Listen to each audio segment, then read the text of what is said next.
हाँ तो प्यारे बच्चे, कैसे आप स्वागत करते हैं अपने प्यार platform Asian target classes form लाए हैं। आज के इस वीडियो में प्रकाश के परिवर्तन चैप्टर 1 का मोस्ट इंपॉर्टेंट एडजेक्टिव क्वेश्चन। तो चलिए बिना कोई देर किए वीडियो को शुरू करते हैं। चैप्टर 1 है फिजिक्स का, तो इसका मोस्ट इंपॉर्टेंट एडजेक्टिव क्वेश्चन लेकर आए हैं। तो फटाफट वीडियो को शेयर कर लीजिएगा दोस्तों में, और चैनल पर पहली बार आए होंगे तो चैनल को जरूर सब्सक्राइब कर लीजिएगा। तो चलिए क्वेश्चन का शुरुआत करते हैं। पहला नंबर क्वेश्चन है, प्रकाश का किरण गमन करती है। तो यहाँ पर देखेंगे इसका राइट आंसर हो जाएगा प्रकाश की किरण गमन करती है, तो सीधी रेखा में गमन करती है। अगला देखेंगे, अगला प्रश्न है, यहाँ पर अगला प्रश्न दिया गया है कि प्रकाश का न्यूनतम वेग न्यूनतम होता है। तो प्रकाश का न्यूनतम वेग किस में होता है? तो इसका राइट आंसर हो जाएगा, यहाँ पर आप देख लेंगे डी, कांच में होता है। राइट आंसर इसका डी हो जाएगा। अगला देखेंगे, अगला प्रश्न यहाँ पर 3 नंबर है कि मोटर गाड़ी के चालक के सामने लगा रहता है। मोटर गाड़ी के चालक के सामने लगा रहता है, तो हो जाएगा यहाँ पर मोटर गाड़ी के चालक के सामने लगा रहता है, तो उत्तल दर्पण लगा रहता है। राइट आंसर इसका बी हो जाएगा। चैनल पर पहली बार आए होंगे तो चैनल को सब्सक्राइब कर वीडियो को लाइक कर लीजिएगा। अगला यहाँ पर 3 है। 4 नंबर प्रश्न है कि मोटर कार के हेडलाइट के इसके प्रयोग होता है। तो 4 का सी हो जाएगा, अवतल दर्पण का प्रयोग होता है। अगला है 5 नंबर। तो 5 नंबर प्रश्न दिया गया यहाँ पर है कि 5 नंबर दिया गया है कि समतल दर्पण द्वारा बना प्रतिबिंब होता है। तो इसका राइट आंसर हो जाएगा समतल द्वारा प्रतिबिंब दोनों होता है, काल्पनिक, और अब भी हो जाएगा काल्पनिक होता है। राइट आंसर इसका भी हो जाएगा। अगला है आपका 6 नंबर की लेंस की क्षमता होता है।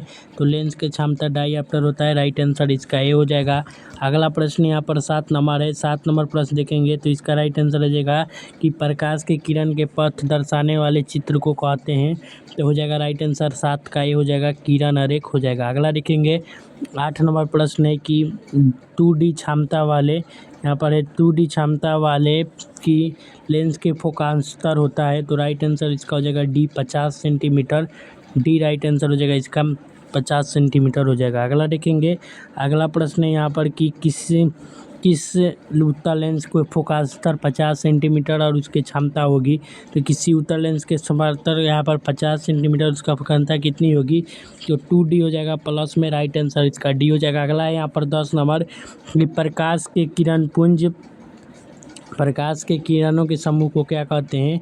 तो किरण पुंज कहते हैं। राइट आंसर भी हो जाएगा। अगला यहाँ पर 11 है कि उत्तल लेंस के क्षमता होता है, धनात्मक होता है। बी राइट आंसर हो जाएगा। और अगला है यहाँ पर 12 नंबर की अवतल लेंस की क्षमता कितनी होती है? तो ऋणात्मक होती है। राइट आंसर ये हो जाएगा। अगला देखेंगे पर 13 है कि उत्तल लेंस को कहते हैं, तो अभिसारी लेंस कहते हैं। राइट आंसर इसका ए हो जाएगा, 13 का ए हो जाएगा। अगला देखेंगे 14 नंबर।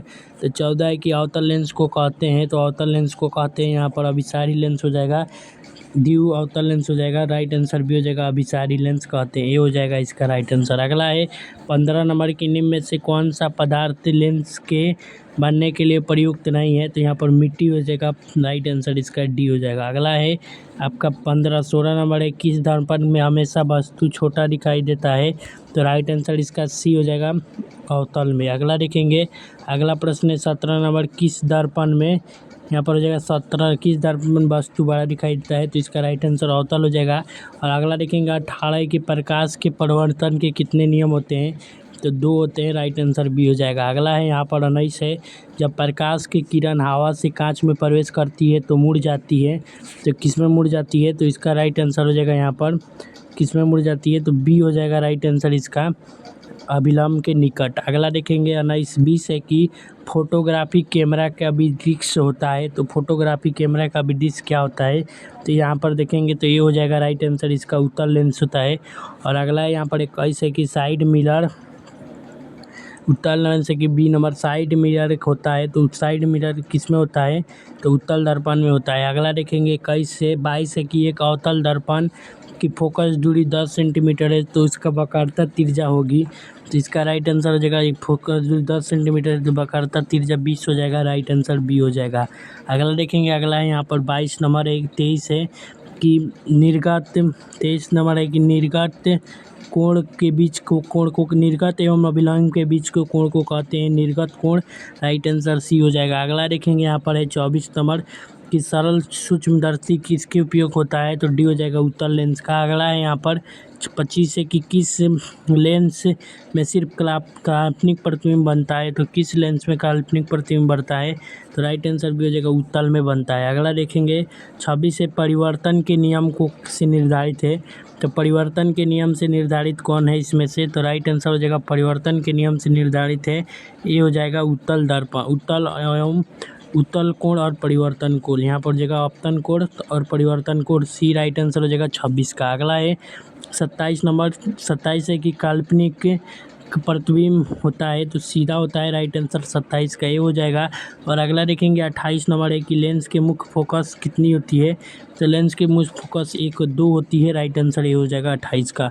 29 नंबर प्रश्न देखेंगे कि सर्च लाइट के परावर्तक सतह होता है, तो अवतल हो जाएगा बी नंबर। और अगला देखेंगे 29 से दाढ़ी बनाने में प्रयोग किया जाता है किस लेंस का, तो अवतल लेंस का, सी राइट आंसर हो जाएगा। अगला 31 नंबर कि एक उत्तल क्षमता के डायऑप्टर, तो इसका लेंस की फोकस दूरी कितना होगा, तो यहाँ पर हो जाएगा +6 हो जाएगा, राइट आंसर सी नंबर हो जाएगा। इस तरह आपका पूरा 31 प्रश्न है। चैनल पर पहली बार आएंगे तो चैनल को जरूर सब्सक्राइब कर लीजिएगा और वीडियो को लाइक कर दोस्तों में शेयर कर लीजिएगा।